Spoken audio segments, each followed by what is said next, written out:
Karaniyamatta kusalena yantang santang padang abhisamecha sakojucha sujucha suvachocha samadu anatimani santusakocha subarocha apakichocha salokavuti Santindriyocha nipakocha appaga bhokulesu ananugito nachakudang samachare kinchi yena vinyupare upavadeyum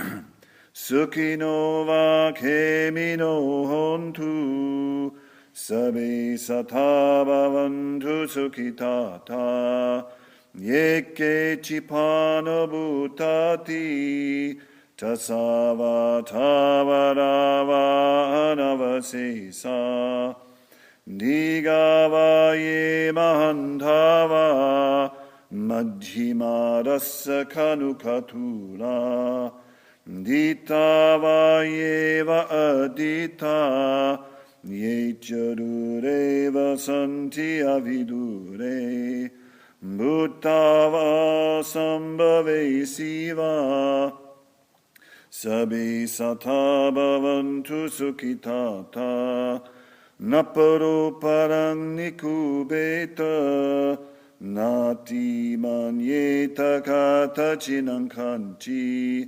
vyarosana patiga sanya Nanya manyasa dukkamicheya mata yata niyam puttang ayusa eka putta manurake evam pisabha bhutesu manasam bhavaye aparimanam metancha sabba lokasming Manasam bhavaye aparimanam udang adocha tiriyancha asambadang averang asapatang titang charang nisinova sayanova yavatasa vikatamito etang sating aditeya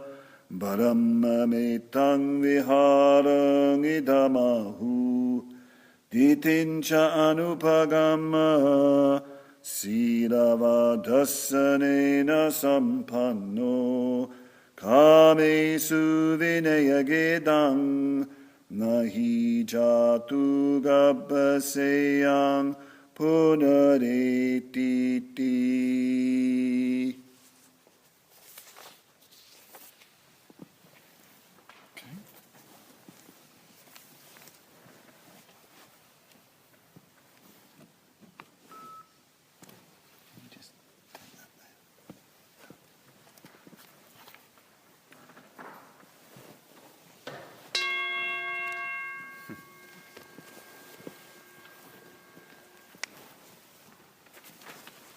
Okay, so what I just chanted was the Karaniya Metta Sutta. So it's the teaching given by the Buddha on how to develop loving kindness, how to develop metta. And the whole sutta, quite a short sutta, talks about the preparation for the practice of the metta bhavana and talks about the actual practice of metta bhavana and the results of metta bhavana.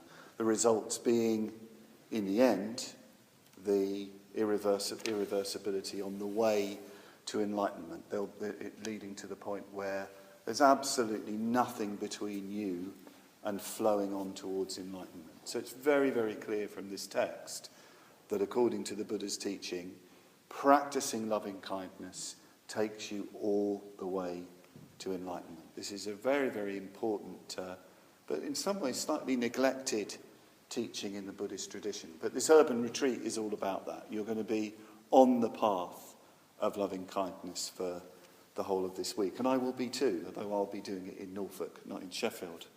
I'm not going to give you a translation of the sutta, but I'm just going to read you the way the Buddha describes loving kindness, metta, in the full sense, real metta. May all living beings be happy and at peace. May they have deep welling happiness. May all living beings, weak or strong, omitting none, tall, middle-sized or short, subtle or gross of form, seen or unseen, those dwelling near or far away, born or unborn, may every living being abound in bliss. May none deceive another, nor despise any person whatsoever in any place. May they not wish any harm to one another out of anger or ill will. Just as a mother protects with her life, her child, her only child, bring forth an all-embracing loving mind. Bring forth unbounded love for all the world, above, below, across, in every way. Love unobstructed, without any enmity. Standing or moving, sitting, lying down, whatever you are doing, be free of laziness and wield this blessing power of mindfulness, of boundless love. For this is what wise men call abiding in the divine. So the Buddha's vision of loving kindness is, well, really extraordinary. His vision of loving kindness, metta, when we use this word metta in a way quite loosely, but the real meaning of metta is continuous, unconditional, unconditioned, loving kindness to everybody and everything, without any break, without any hindrance, without anything in the way. That's the aim of the Padmavajra practice. That's the state in which the Buddha was always in. This is well worth reflecting on. The enlightened person is always in a state of love. Whoever comes to mind, whoever comes into his awareness, whoever he meets or she meets, there will be a response of love. There will be a quality of real attention on the other person, and there'll be nothing but the activity of wanting to benefit that other person in whatever way. And of course the Buddha is also full of wisdom. He's constantly full of wisdom. So it's an intelligent, wise, pure loving. There's no subjectivity, there's no bias, there's no confusion about what is needed for the other person. This is quite an extraordinary vision that we're given. But this is in fact the way in which the Buddha lived. This is the way in which the enlightened live. And I don't know if you noticed in that translation, the Buddha says that the quality of this love is as selfless as a mother has for her only child. It's not saying that a mother's love for an only child is metta because it's for her child. What the Buddha is saying, our quality of loving needs to have that quality for everybody. And you know, those of you who are mothers, obviously I have no experience of this, but those of you who are mothers, I guess you know very well that the quality of a mother's love for a child is inseparability.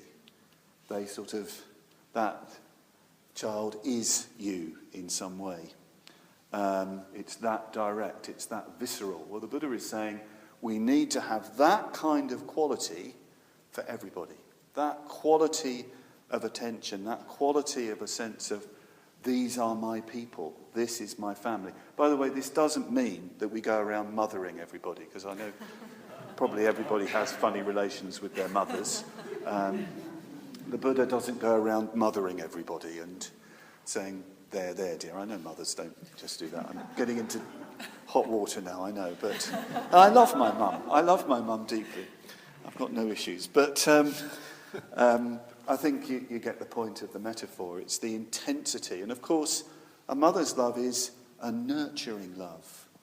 A nurturing love, isn't it? That, a child who is, the mother's love is so absolutely crucial because it nurtures that child into life, into humanness. Well, the Buddha is the same. The enlightened person is the same in the spiritual world, in terms of the spiritual development of the individual, in terms of their growth and development and unfoldment.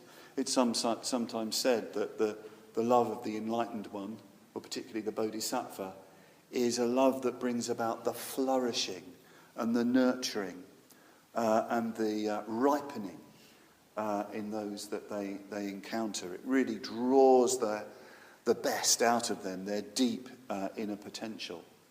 And notice in this translation that the love that we're aiming for in this practice is a love that brings about deep welling happiness in those we encounter. It's not just a superficial well-being that you want for others. You want their deep welling happiness, the happiness that comes from deep inside them through living a meaningful life. Obviously, of course, when you develop this love, this quality of love, it will also have very, very practical relevance. It's no use, when somebody is before you and they need practical help, it's no use giving them a lecture on meditation or spiritual development. No, the love means that you go in and you help them practically, as the Buddha often did. There's the famous story of the Buddha and his closest disciple Ananda encountering a monk who'd collapsed in his own filth because he had dysentery and he'd been neglected by his fellow monks, very, very sadly. And they regarded him as sort of useless and a sort of, shouldn't be helped, just left. And the Buddha and Ananda immediately tended him and cleaned him and made him comfortable and cared for him. And the Buddha was very strict with his monks, saying, if you do not help a sick brother or sister in the order, then that is a fault. That is a serious fault in your spiritual development. Very, very powerful text. So this loving kindness also will respond practically. Now, we have this meditation practice, which I assume you've all been introduced to, the Padmavajra. This is the development of loving kindness. So we have this practice because at the moment, our love is not an unconditioned loving kindness. Doesn't have that purity and that intensity to everybody on all occasions. Well, I'm assuming that's the same for you. I mean, it's certainly true for me. So we need to train ourselves in developing this unconditioned loving kindness. And the fact is, no matter how advanced it might sound, this constant loving kindness, the Buddha is very clear that everybody can move in that direction. Everybody can move in the direction of that kind of loving kindness. Everybody can actually gain enlightenment. He's very clear about this. And this word, the Padmavajra, bhavana is a really lovely word. It literally means something like to make to become. To make to become. There's this vision that the Buddha has that you can set up conditions in your mind, in your consciousness, in your life, which lead to this quality of loving, this unconditioned loving. So it's very important to remember this. We say, okay, now we're going to do the Padmavajra, the development of loving kindness. We close our eyes, we drift off, and all the rest of it. But the thing is, what an amazing thing. The Buddha is saying, we are not fixed. We are not trapped in a particular mode of being for now until the end of our lives. We can actually do something with our minds.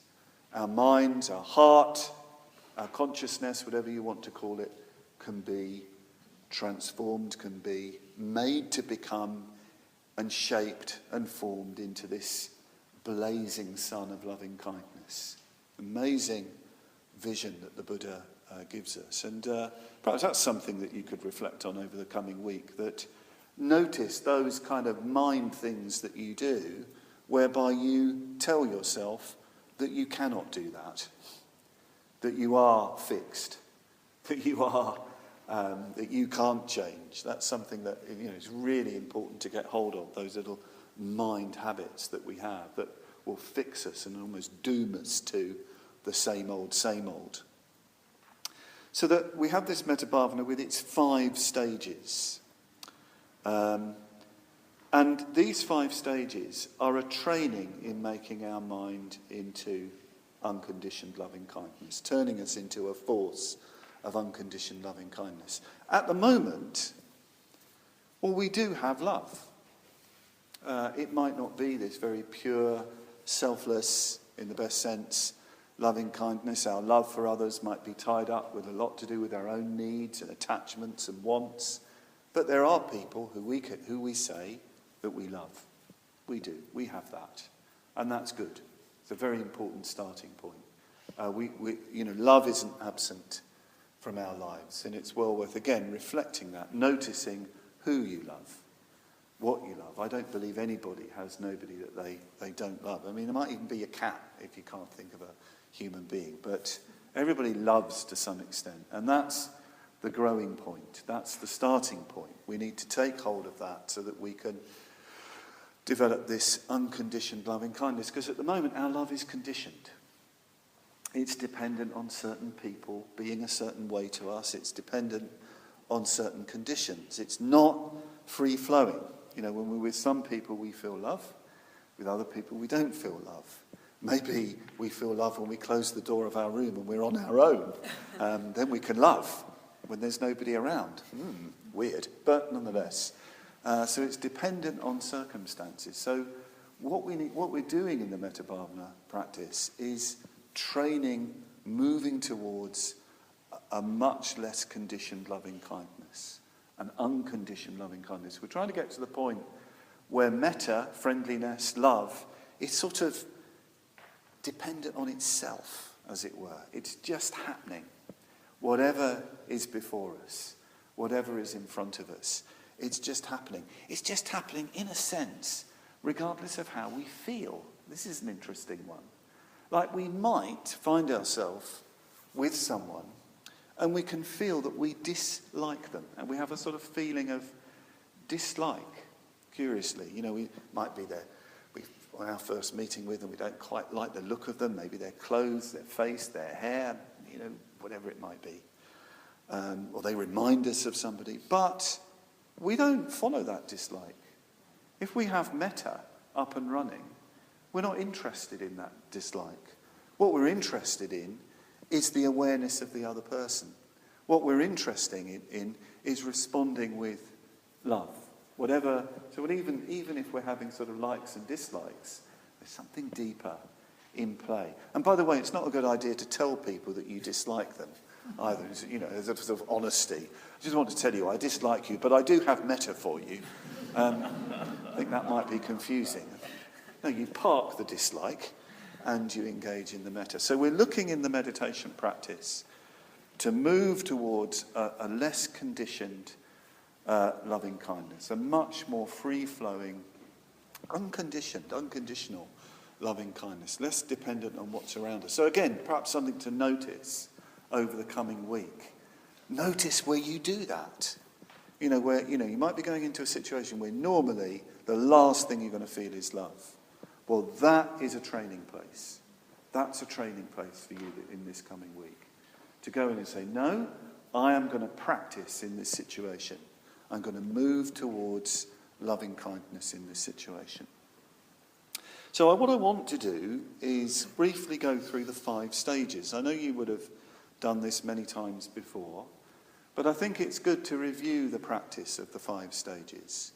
Let's see if we can even take them even a bit deeper, because actually each stage has a lot of depth to it. And the more and the better we do each stage, the more chance we've got of this unconditioned, free-flowing loving kindness. So the first stage is ourselves, and it's very good that Vidania's talked about how, the balance between kindness for oneself and kindness for others at the beginning. It is really significant that the Buddha, in his teaching, and the Buddhist tradition's teaching, is that we start with ourselves. It's very important. There is a bit of you might, in your Buddhist reading, have come across the notion of not self, an Atman. And then you hear about, well, actually, in this meditation, the first stage is towards oneself. And there can even be a sort of thinking, oh, well, this must be a really elementary practice. And the really far out deep practice is to think that you're not there. Well, that's not the case. We actually need to have a care of the self, because we experience ourselves as a self. And it's no use pretending that we don't have one. We do. And it's very, very important to us, our sense of ourselves as a person. And in fact, it's a key to the Padmavajra practice. Because if you don't have a healthy sense of yourself as a person, it's very, very difficult to treat other people, as persons, as living and breathing beings like you. This is really, really important. And I have to say, I think sometimes it's very unfortunate, the transmission of the Dharma to the West in some ways, because these ideas of not self are terribly misunderstood. And I think that if you don't understand them properly, you will lose the possibility of empathy with other people. Empathy begins with a sense of oneself, a healthy self-awareness, a healthy self-cherishing, a healthy care of the self. So I want to say a little bit about what I mean by the care of the self.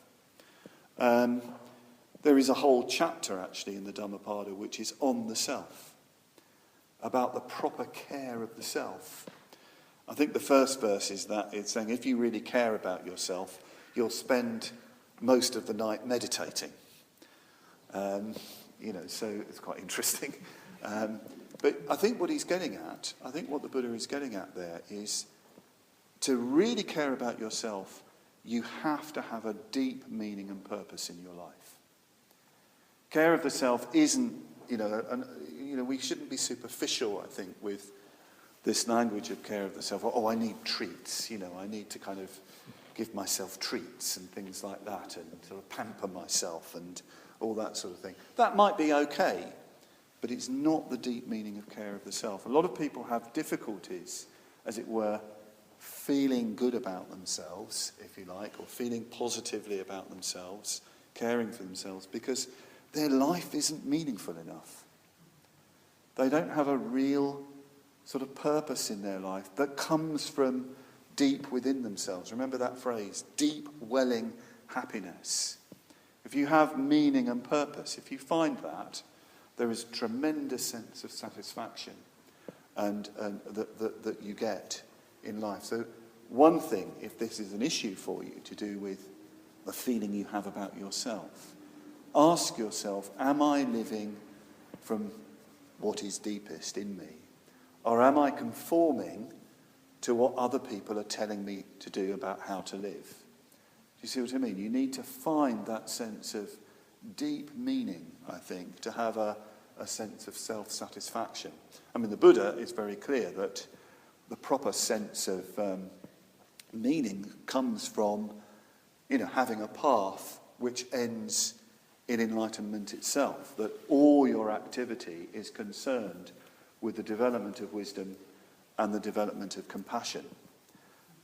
Finding a path that really leads to that. He's very, very clear on what is known as the artha, the goal. Artha also means the meaning. He's very clear about that. But of course, you can sort of bring it closer than that. There's all sorts of ways in which life that can be expressed, and ways in which your life can find meaning. It's important to find that. Maybe it's sort of creative activity, vocational activity, and of course friendship is very important in this. So finding meaning. There's a few other reflections with about the self. I mean, sometimes people tell me, I think I said the other day, this has never really been an issue for me. When I sit down and do the first stage of the metta, I usually feel quite happy. It's the other stages, the third and the fourth, I have more difficulty with. It might be that I'm just sort of alienated from my own, self-hatred. I don't think so, though. I think I'm too egotistical not to hate myself. But anyway, but a few other reflections to do with this feeling of maybe of not feeling very good about yourself, when you think of yourself at the beginning of the metta. One of the things that the Buddha talks about, saying that it's really important for a healthy human life, and certainly for spiritual development, is a good conscience. A good conscience. Good conscience is really important, that you feel you've got nothing to reproach yourself in terms of your morals, in terms of your ethics, your natural ethics, not ideas of ethics coming from other places, but the ethics in the sense of behaving skillfully, behaving with awareness and kindness, and generosity. And the Buddha says that when you meditate, it's very important first to go through your mind, have I done anything today or yesterday, whenever it is you're meditating, where I've really harmed someone, or I've spoken a falsehood, or whatever it might be, or I've been mean or unkind, and have a look. And you might go through and you might find, actually, I've behaved really well today. And that can help you raise up a feeling of satisfaction. It's really important. I think sometimes people can carry a certain burden, I don't know, sort of irrational guilt. They sort of feel bad. Maybe it's something to do with early conditioning, and feel that therefore they are bad. But actually, that's completely irrational. That's just to do with conditioning. Actually, they're really good people, objectively. But they don't recognise the good that they do. And it's really important, the Buddha says, to recognise that. I've done these things today. I can feel I've got a good conscience. And if you dwell on that good conscience, that freedom from sort of positive sort of shame, if you like, that will open out into happiness. That will open out into a feeling of joy and satisfaction. So look for that when you do that if you're having trouble in the first stage of the metta. Or, of course, it might be that you notice, well, actually, I did do something unskillful.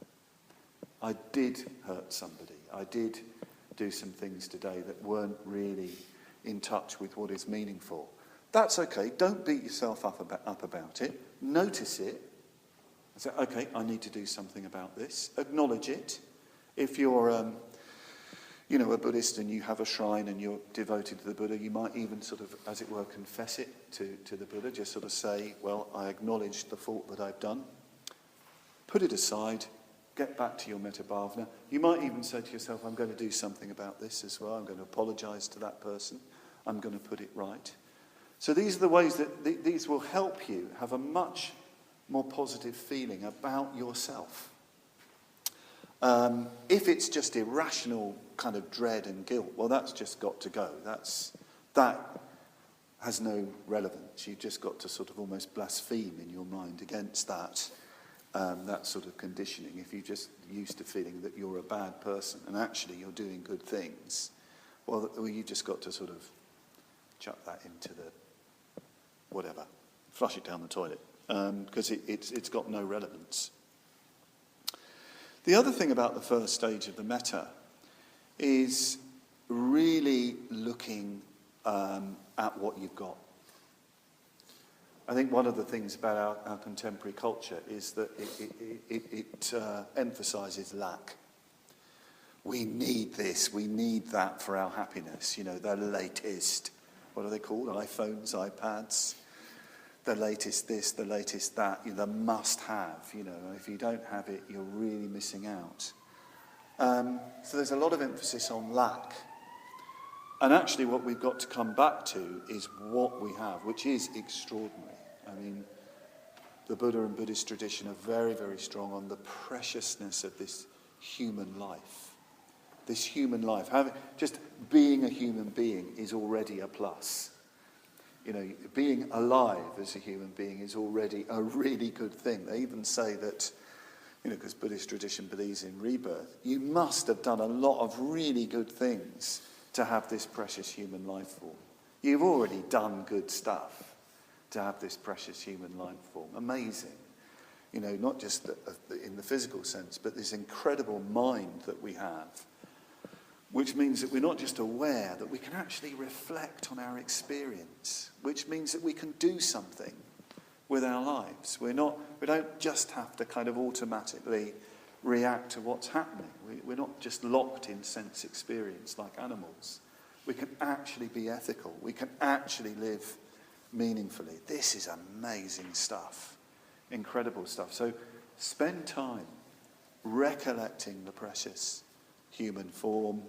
Notice how precious it is to breathe, to feel, to sense, to think, to recognize emotions, to have finer emotions. Really, really dwell on that in the first stage. And of course, there are those phrases that you're encouraged to say.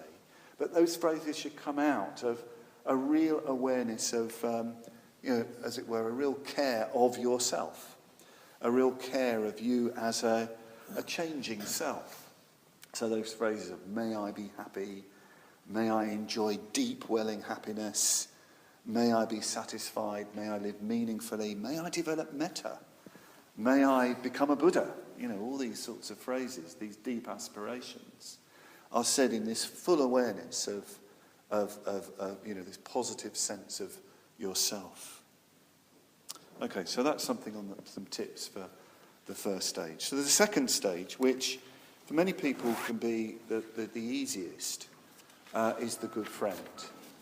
Somebody who you already have natural, straightforward feelings of friendliness towards. As soon as you think of them, the friendliness begins to flow towards them. Remember as well from your beginners classes, I don't know if I haven't done a beginners class for ages, I don't know if it's still said, but there are sort of recommendations about the second stage. Somebody of the same sex, somebody towards whom you have no sexual attraction, somebody not very much older or younger, somebody living. These recommendations aren't a dogma.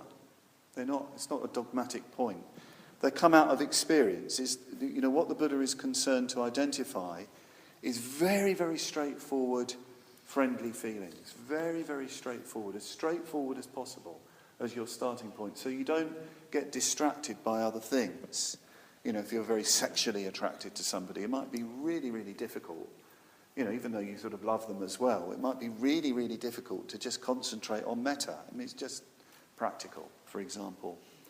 If it's somebody who's recently died, you might just start to feel very sad. So you need to give yourself a chance for very, very straightforward, friendly feelings to develop and deepen. But they're not dogmas, and as you go on in your metta practice, you might find that actually those things don't apply so much. But at first, you're giving yourself a chance. Remember the aim. It's this unconditional loving kindness that's going on all the time. It's about a loving kindness that has no kind of reference of what we get back.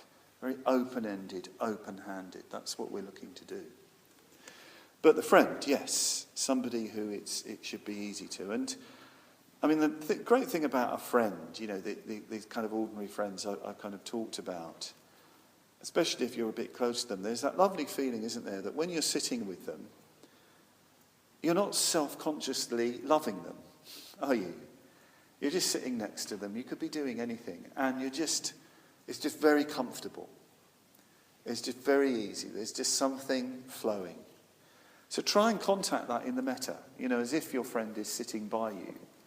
And it's just very, very easy. Just get that going in the practice. Just try and recall that. Also, I'll say something about in relation to the first and second stages. I remember one time, that people became very dogmatic about the first stage. Until you love yourself, you cannot love others. And I remember somebody once telling me that they made their Padmavajra a 50-minute, one-stage metta towards themselves, and they were still wondering why they were miserable. And I said, well, if you're just thinking about yourself for 50 minutes, you are going to get very, very miserable. It isn't going to work, is it? Frankly, even if you're the best, well, they weren't the best person in the world, but you know what I mean. And I think there's a lovely line from Milton's Paradise Lost when Adam asks Raphael, one of the angels, when Raphael is explaining the mysteries of the heavens. And Raphael basically Adam asks Raphael, do you angels love each other? Do you love each other? And Raphael sort of blushes, because it's quite even an angel blushes apparently. And he says this lovely line, or Milton has Raphael saying this lovely line. You must know that we are happy. And where there is happiness, there is always love. It's a really great line. You must know that we are happy. And where there is happiness, there is always love. And I think that I personally find the second, I can be feeling fed up in the first stage. If I think of a friend, love starts to flow, and actually happiness starts to flow. So don't sort of, if the first stage is a bit tricky, don't worry too much. Your friend is there. You can think of them. And when you're loving them, you'll feel happy. You might even go back to the first stage for a bit after the second stage and just notice the happiness that's developed. Because happiness is really about the expansion of self, isn't it? I know when I'm really happy, I'm not just getting a kick off of, eating a chocolate biscuit when I'm a bit miserable or something like that, or watching a rubbish film. That's not the same thing. But real happiness goes with this sense of sort of expansion. I've kind of moved out of myself into relationship to other people, or might be looking at a fantastic work of art or nature. Something has gone out of me. I've gone out of me. And there's a lovely feeling of happiness and expansion in that. The self is sort of become attenuated, becomes softened, and there's happiness in that. So the good friend is really important for our happiness. And of course, friendship can be deepened. Friendliness can be deepened. It doesn't just have to stay at the level it is. What you're doing in that second stage is becoming a better friend to your friend.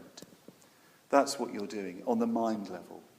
You're becoming a better friend to your friend. You're really concentrating on their well-being and their welfare and their life, their sense of meaning, their sense of purpose, and wanting to set up the conditions whereby they can really flourish and grow and develop. That's what you're doing, and it deepens and deepens. Again, I know some people struggle with this stage, but if you struggled with this stage, it could be that you're not maybe doing enough in terms of developing friendships in your everyday life. Maybe you've got to look at that. Maybe you've got to look at the condition of your friendships. But if you look at the condition of your friendships, friendship, it can never be demanded of another. You can never do that. If you want to have a friend, you have to be a friend. I think that's very true. If you go to somebody and say, we need to deepen our friendship, it's a right turn-off. I know when people have done that with me, it's like, back off. It's just, I don't think people sort of really like that. But if you want a friend, you have to be a friend. You have to act in a way that's really friendly to them, to help them. It might also be that, as in the first stage, you need to kind of reflect a bit on how you're benefited by other people. There actually might be quite a few people in your life who are doing acts of friendship to you. You might not sort of think they are great friends, but if somebody helps you, that is the beginning of friendship, always. It means that there's the possibility of a friendship developing them in the sense of something mutual developing with them. So it's good to remember that. They sometimes say in the tradition that metta, loving kindness, arises out of gratitude. If you feel grateful, it's very easy to love. If you recollect what you've been given, it's very, very easy to love others. But the wonderful thing about our Sangha, I would say, is that we put a lot of emphasis on friendliness between people and developing friendships. And that's, of course, something you can do this week. Sort of, put aside time for your friends. Put aside time to be with your friends, to think of your friends, to do things for your friends. And as your friendships develop, well, your metta will definitely develop. Your metta, this unconditioned loving kindness that we're trying to develop. I mean, one of the things that, that I find, I found over the years, and I feel very, very grateful to this, is to be part of a community where I'm just surrounded by friends, some of whom are extremely close friends, because I've had the opportunity of being with them. But I think there's probably more than 100 people that I could have a deep friendship with if I had the opportunity to spend more time with them. Very, very easily, I could say that. Now, it's quite something to say. And it doesn't say wonderful things about me. It says something about the kind of community, I think, that we have. And I mean throughout the world when I say over 100 people. That says so much, I think, about the kind of culture that we've developed, that we're trying to develop. Oh, it could always be better. It's not perfect by any means. But, there is something really extraordinary there. And I personally feel very grateful for that. So that's second stage. The good friend. So the third stage, often we say the neutral person. Actually, I think we need to get a bit more pokey and say the person towards whom we are indifferent.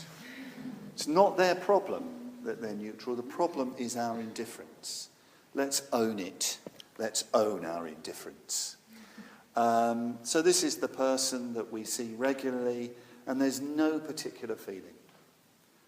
We don't really love them, we don't really hate them. There might be a sort of low level sort of like or dislike, but they're just there, kind of on the edge of our consciousness. They're kind of not real people in a way.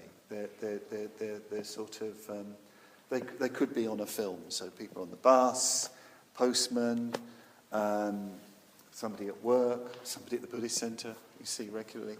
But there's no particular response. This is an absolutely crucial stage of the practice. Because let's face it, most people are in that bracket. The masses, the crowd, so to speak. They're in that level. So if you can love a neutral person, a person towards whom you're indifferent, if you can love them, actually you're really on the path. I've often told the story about how powerful this can be. I used to work in a vegetarian restaurant, Buddhist vegetarian restaurant in Croydon. Very successful restaurant. And we had lots of regulars, particularly at lunchtime. And there was one man that we called the customer. And we were all young in those days, you have to remember. So there was the customer. He worked in a local office. He was did some sort of clerical work. He came in with a grey Macintosh. He had sort of greying hair. Very sort of kind of anonymous looking man. He ordered the same thing every day. He was the customer, a very loyal customer with us for years and years. I think all of us, but he was our third stage. I mean, it was about 10 of us working in that restaurant. He was our third stage. He got loads and loads of metta from us. And we became very proud of him, actually. And there was a very sort of touching moment. We heard from somebody who worked with him that he had a very bad heart attack. And we got his address and we sent flowers and a card. And he's extraordinarily touched that we'd done it. I can't even remember this guy's name. Somebody found out his name. He was just the customer. I can remember him vividly, in my mind as I talk about him. But, we did a good thing. We did a good deed in relation to that man who you could have really ignored and so on. And we didn't do it for that reason. It was very spontaneous. We sort of liked him. And he was very faithful to us. But yes, he was in our neutral stage. But what happened, what I'm trying to say here is that you humanise that person in the third stage. That's what you're doing. You're humanising them. You're seeing them more deeply. And sometimes I know people sort of struggle with it. It's, I don't know anything about them. If I knew something about them, I'd be able to love them easier. Now, the thing is, you don't need to know anything about them. You don't need to know anything about anybody or anything to love them. And here we come to a very profound, very simple teaching on what's sometimes called realising the sameness of self and other. Realising the sameness of self and other. This is particularly worked out by a great Buddhist named Shantideva in his section, in a famous text, in the section on meditation. He says, look, you reflect that I am very important to myself. Okay, we might not like ourselves, feel bad about ourselves, but let's face it, we are really important to ourselves. We cherish ourselves, we protect ourselves, we look after ourselves, we keep ourselves safe from harm, we try to do those things that will make things all right. We might all go about it in weird and wonderful ways, but that is what we're like. We cherish ourselves. That's a fact. Shantideva says everybody's like that. So the customer, the postman, the work colleague, the person at the meditation class, what you can know is that they are very important to themselves. They want to feel okay. They want to feel all right. They want to feel cared for. They want to feel protected. They want to be happy. They want to avoid suffering. So they're the same, exactly the same as you. So you reflect in this way. You do that reflection with the neutral person.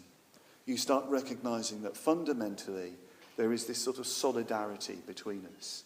We're the same human beings, essentially.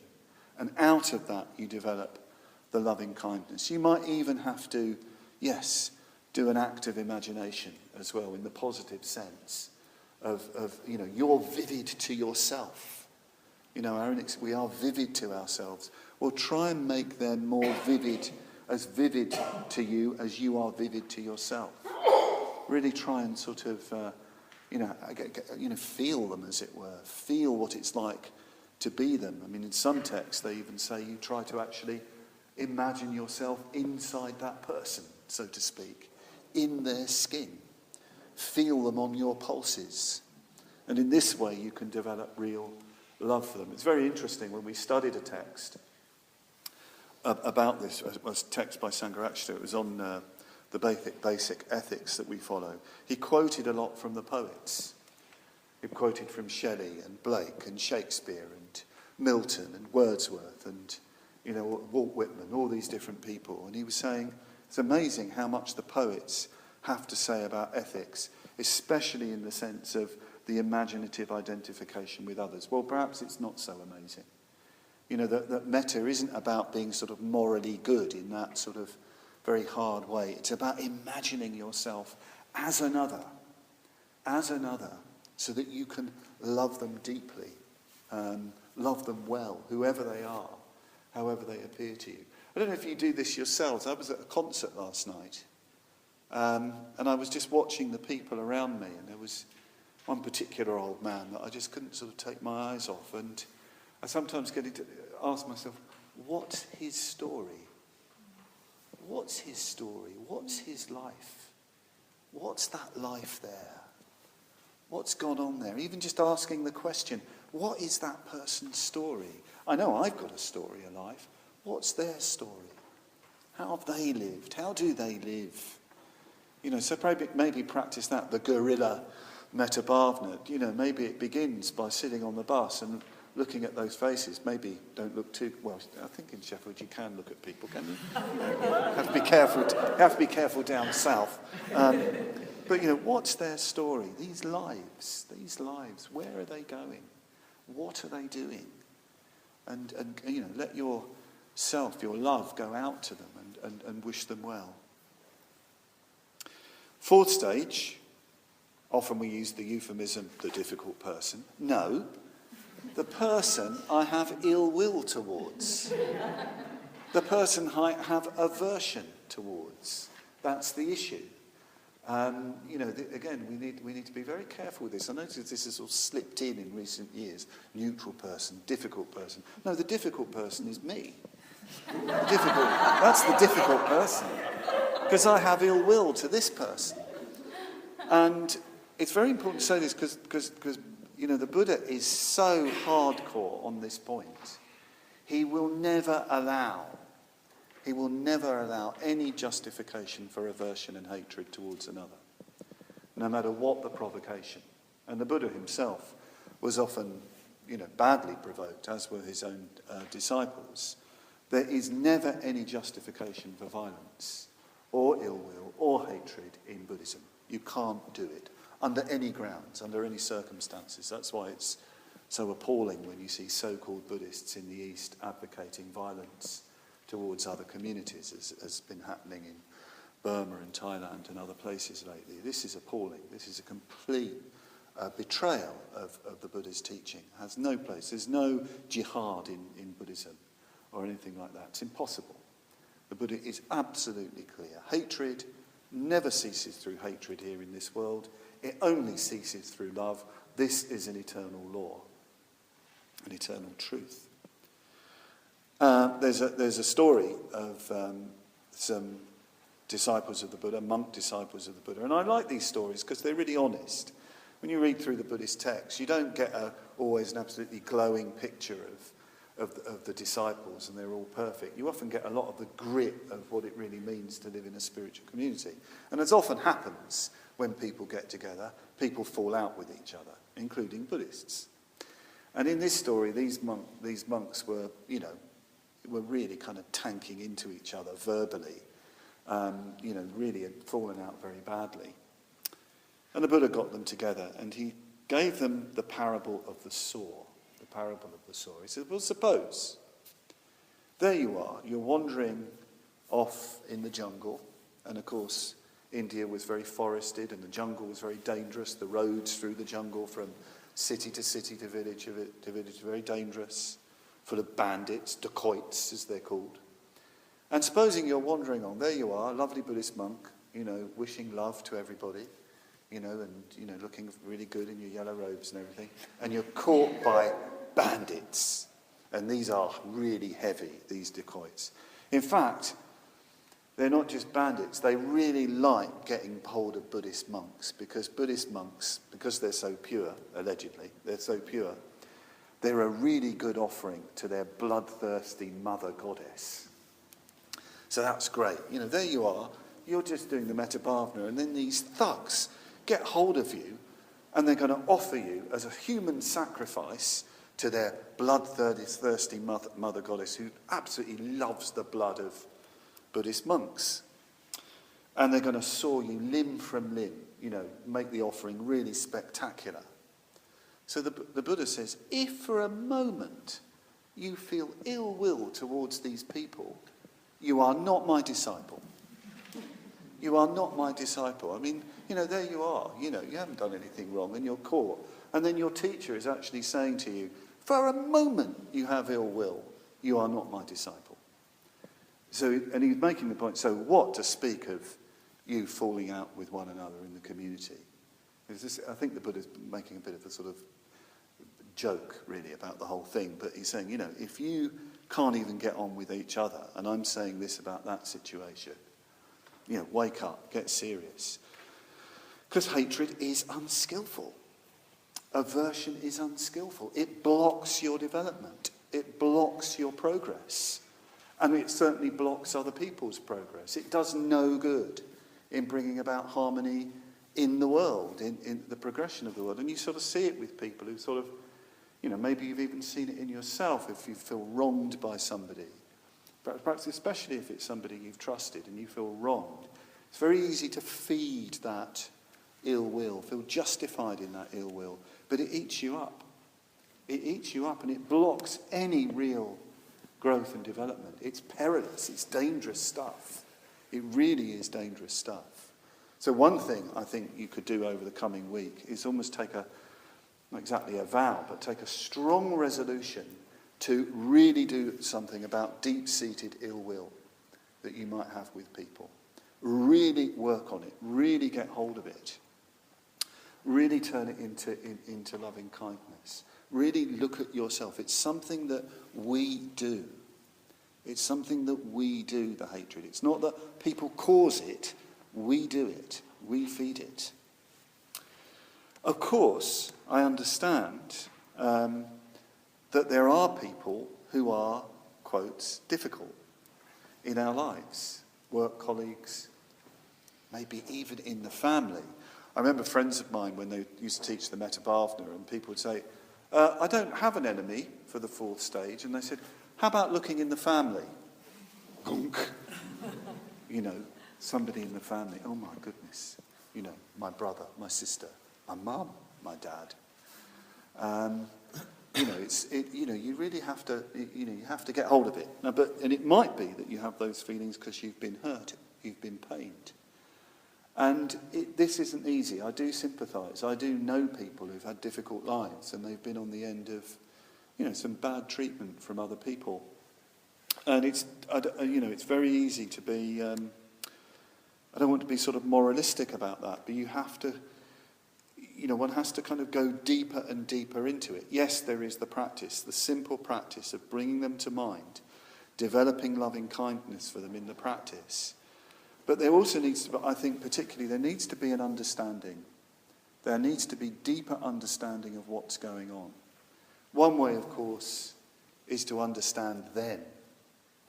To understand they've behaved like that very often because of extremely bad conditions in their own life. I mean, it doesn't make it all right or anything like that if they've done something really bad.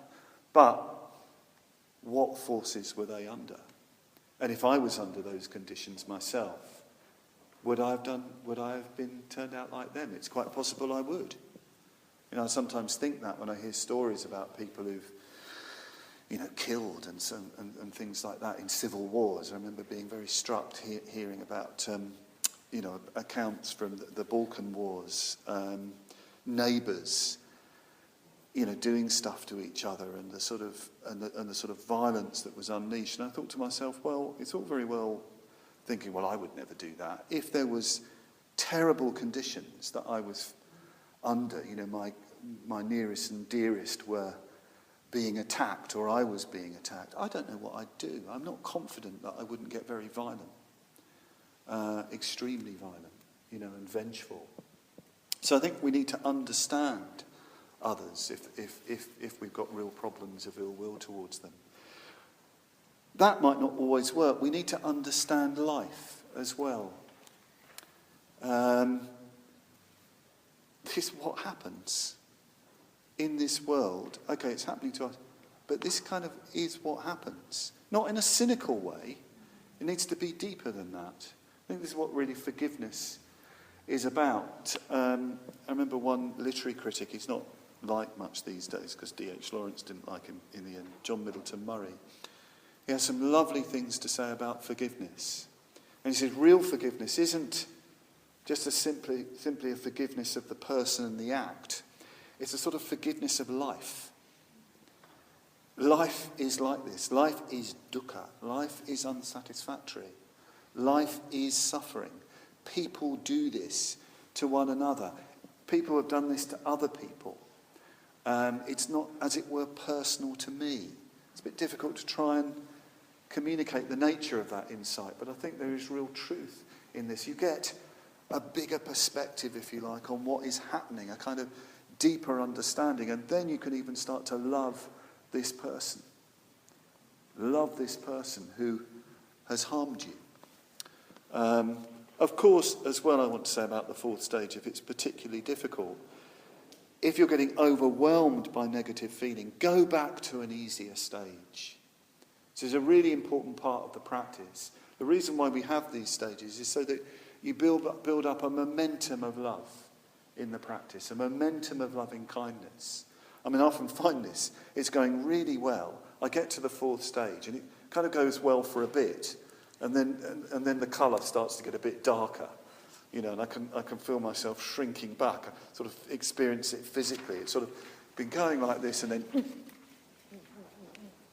and what I have to do sometimes is just return to that almost reservoir of loving kindness that I've built up before, and then return, if you like, to that person, refreshed from that. And that's a bit like life as well. If you're in a difficult situation where somebody is in a way, well, they're not doing it, but you feel it's really difficult to sustain friendliness and you're very easily getting into hatred and conflict, make sure you've got environments and people that you can go to where that's not happening. This is why we emphasise spiritual friendship and Sangha so much. Get into situations where it's easy to have love flowing, easy to have. Be in those as much as you can and try and bring those to, the difficult communication.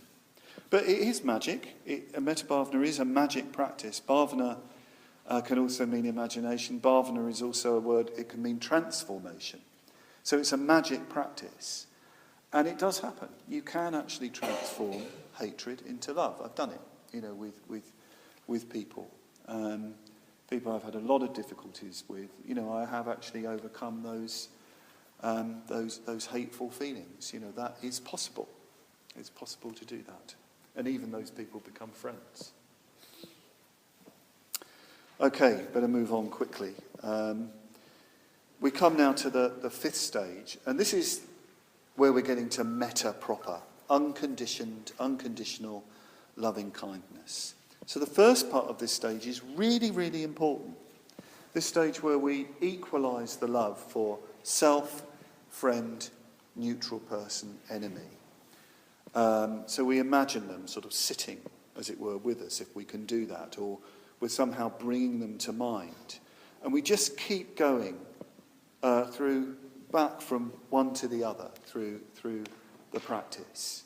So if we love our friend best, we hold that and then move to the neutral person until we feel that the love for the neutral person is the same as the love for the friend, has the same kind of quality to it, the same flavour to it, the same sense of, real concern for that person. Then to the enemy, then maybe go back to the friend and then to the enemy. But move around with these four people. And of course, don't miss yourself out. The aim is that through this fifth stage is that you're dissolving those labels. Those labels of self, friend, neutral person and enemy are dissolved. And there is just, as it were, just this love. This sameness of love to all four. And there's real insight, real wisdom in this stage of the practice. If you can really get into this, what starts to happen, you sort of lose your sense of a separate self. You sort of lose a kind of self-consciousness in the negative sense. And you're just absorbed in this love. I mean, when that happens, when you get glimpses of that, it means you're moving into, well, it's not just love anywhere, it's love that's glowing with wisdom, glowing with insight, glowing with the Buddha's wisdom. So work at that. It takes a bit of time to get into that. And sometimes with your metta practice, you might, you could even play around with the length of the stages. Maybe spend longer on this stage sometimes, so that you can really get that sense of this sameness, this evenness of love for all those involved. And on that basis, you expand. You go out to everybody in the room, everybody in the building, everybody in the area, everybody in the city, everybody in the country. There's all sorts of ways you can do this last stage. There's this sort of expansive way of doing it, even to the whole sort of cosmos. Or you could go through all sorts of different kinds of beings. You noticed in what I read, it was things like whether they're long, tall, short, medium-sized, fat, thin. It's like the Buddha's making sure, well, look, don't leave out any shape of any people of a particular shape, because it might be that you really hate thin people and only love fat people or something. No, don't do that. Or tall, long, short, whatever they look like. Don't leave any kind of person out of the range of your metta. So you go through different types of beings, different sort of groups of animals and insects. And of course, where this practice comes from, it comes from a sort of tradition where there are all sorts of spirits and ghosts and gods. If you're into that sort of thing, well, you can include all those seen and unseen, as the text says. There's even a whole invocation of metta to all the different snakes that were around in the Buddha's day. This was very important, by the way, because the monks were living in the jungle. And it said that metta is really important for snakes, very important to love snakes, because, well, partly sort of self-protection, but apparently nagas, snakes, really like loving kindness. There's a great story about this, by the way, on a women's retreat in India, at Bhaja. And they were having their lunch and the doors were open. And our retreat centre's in the jungle. And a king cobra came in, just great big long snake, and rose up with its hood and kind of looked around at all these women having their lunch. They're all having their lunch, and there's this cobra. And there was a bit of panic. But one of the women had the amazing, I guess, courage and equanimity. They said, no, we develop love for the cobra. Come on, let's all do metta. So they all started to do loving kindness for this snake in their midst, ignoring their rice and dal. Love for the cobra. And the cobra went down and went out. Lovely story. So snakes. I don't think there are many snakes in Sheffield, but you can include all sorts of different kinds of beings. So you can do it in different ways. You can even sort of do it, as it were, more spontaneously. This last stage, you can go a bit sort of free form and just let people come to mind. All sorts of people, all sorts of situations. Just let them be there, and you're just responding with love. It's just love as they arise and pass away. Just do it like that, and just go on and on in this way. I did mention this the other night, but I can't help mentioning it again. I went to this sound installation by Chris Watson at the Millennium Gallery the other day. It's a sound map of Sheffield, well worth going to, and it's got chanting from the Buddhist Centre in it. But I don't quite know why, but I found it. I was kind of doing Metta Bhavana while listening to this. I was strangely moved by his recording of Bramall Lane in Hillsborough, and the football crowds and all this sort of thing. It kind of humanised the whole thing. I don't quite know how he did it. But there was this sort of humanising of this soundscape and all these sort of industrial noises and just the sounds of Sheffield and owls and birds and wind and rain and so on. And try and get that kind of mood going on in the last stage of the Metta Bhavana. Use your imagination. When you're looking at a wonderful film, a great painting or reading a great novel, and where a great artist has they kind of have this effect where you can't but feel love for the vastness of what's being opened up for you. All these lives that are going on. They're all important to those people. They're all so extraordinarily important, as you are important to you. And you can love them. You can love them. So let yourself go in that last stage of the practice. So that's a few things on the metta. I just want to end by this last. I really love this last. Where did I put the thing? Here we are. This last. It's not actually the last verse. It's the penultimate verse. Standing or moving, sitting, lying down, whatever you are doing, be free of laziness, and wield this blessing power of mindfulness of boundless love. For this is what wise men call abiding in the divine. So the Metta Bhavana and loving kindness and metta blazing like the sun isn't just about a meditation practice. It becomes, in the end, this blessing power, as it were. The word is aditya in Pali. What you're aiming for is a sort of free-flowing loving kindness that's just happening in all you do.